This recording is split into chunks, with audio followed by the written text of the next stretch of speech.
안녕하세요. 더플러스TV의 이태훈입니다. 이번 영상은 도시개발 사업이 무엇인지 그리고 사업 방식에 대해 알아보는 시간을 갖도록 하겠습니다.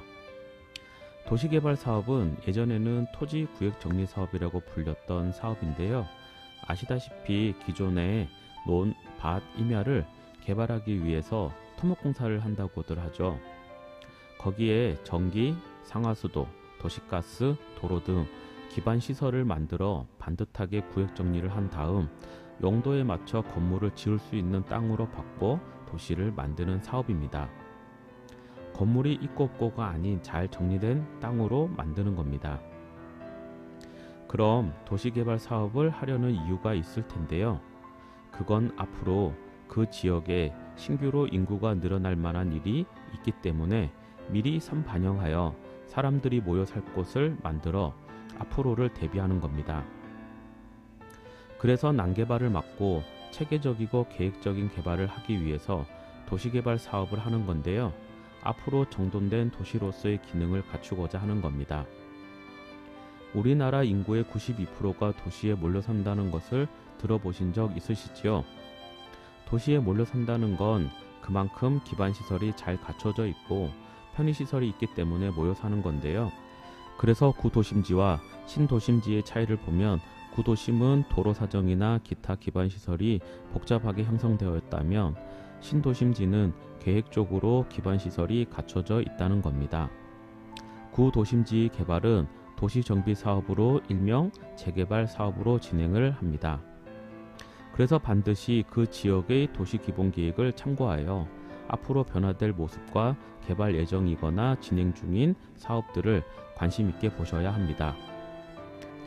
도시가 아닌 지역을 도시로 만든다는 건 간단한 일이 아닌데 개발을 하게 되면 되돌릴 수 없는 일이기 때문에 까다로운 절차를 밟아야 합니다. 그 절차를 보면 도시 개발을 하고자 하는 지역의 토지 면적의 3분의 2 그리고 지정된 지역의 소유자 총수의 2분의 1의 동의를 받아 구역 지정을 한 다음 사업 시행자를 공공이나 민간으로 지정을 해서 실시계획 단계를 지나 수용이나 환지 계획으로 진행하는 절차가 있습니다. 수용이나 환지 중 토지 소유자에게 유리한 사업 방식은 환지 개발 방식입니다.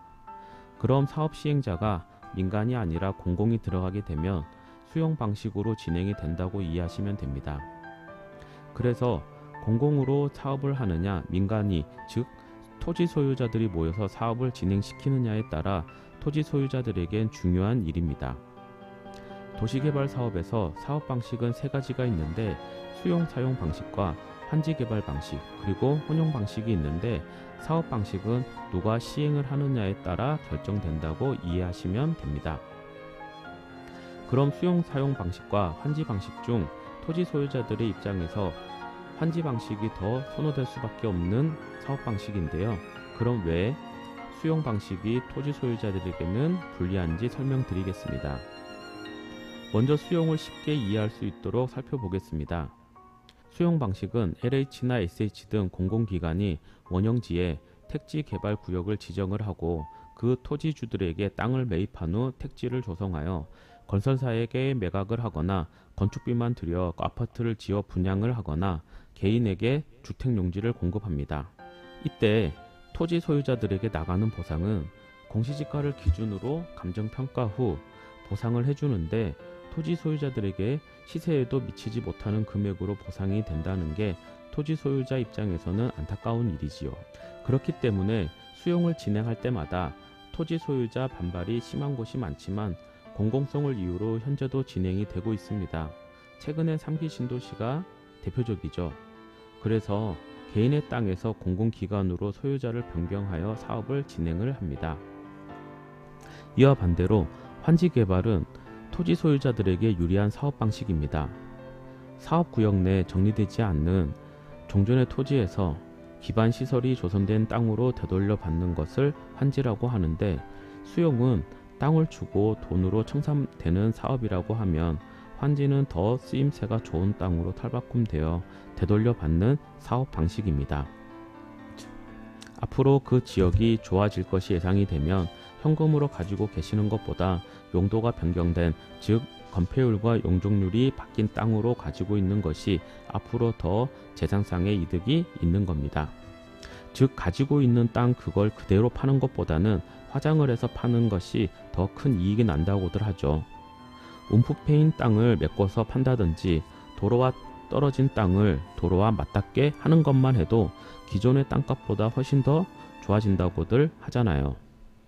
그런데 논밭 임야를 토목공사를 해서 기반시설을 넣고 반듯반듯한 도로까지 만들어진 땅으로 되돌려 준다면 그 가치는 지금은 섣불리 판단할 수 없지 않을까요? 그럼 구독자님들이 관심이 많은 평택을 위주로 설명을 드릴 건데요.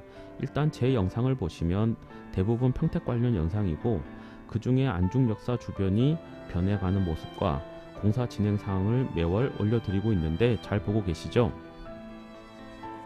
평택은 동평택의 지제역과 서평택의 안중역을 도시개발 사업을 진행한다는 공문서를 보신 적이 있으실 텐데요. 평택시에서는 2021년 5월 25일 지제는 81만 평, 안중은 157만 평을 도시개발 사업을 하기 위해서 개발행위 허가 제한을 하면서 난개발을 막고 계획적인 도시개발 사업 예정지로 공고하였습니다.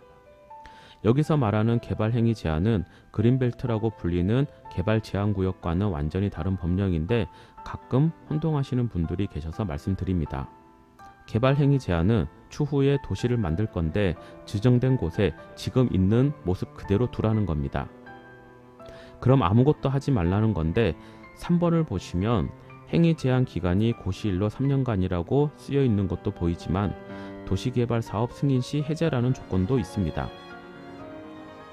도시개발 사업 승인이 나면 개발행위 제한을 풀어준다는 겁니다.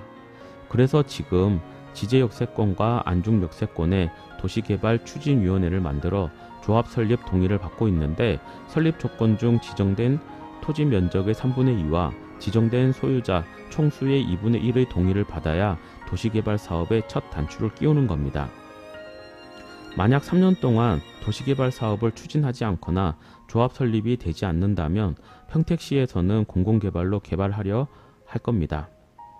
왜냐하면 서해선 복선 전철이 올해 완공이 되고 내년 상반기 중에 시운전 후 개통 예정인데 역사 주변에 편의시설이 하나도 없는 역을 누가 이용을 할까요? 역을 활성화시키기 위해서도 주변 개발은 반드시 필요한데 그걸 공공이 개발하게 된다면 토지주 입장에서는 후회되는 일이 생길 겁니다. 평택시에서도 2035년 도시기본계획을 보면 동평택은 고덕을 중심으로 서평택은 안중을 중심으로 도심을 만든다고 하였고 그 중에 안중을 중심으로 도심을 만든다고 하면 과연 어디에 사람들이 많이 모일 수 있는 지역일지는 안중을 조금이라도 아시는 분들은 아실 겁니다.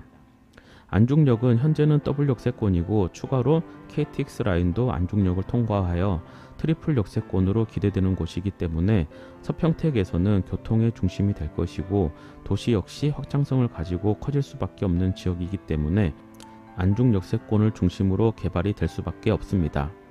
특히 안중 역세권 개발을 환지개발 방식으로 진행하기 위해서는 첫 단추를 잘 끼워야 할 겁니다. 이번 영상은 도시개발 사업과 사업 방식에 대해서 알아보았습니다. 다음 영상은 환지개발 방식 중 개별 환지와 집단 환지에 대해 알아보도록 하겠습니다. 유익하셨다면 좋아요와 구독 눌러주시고요. 감사합니다.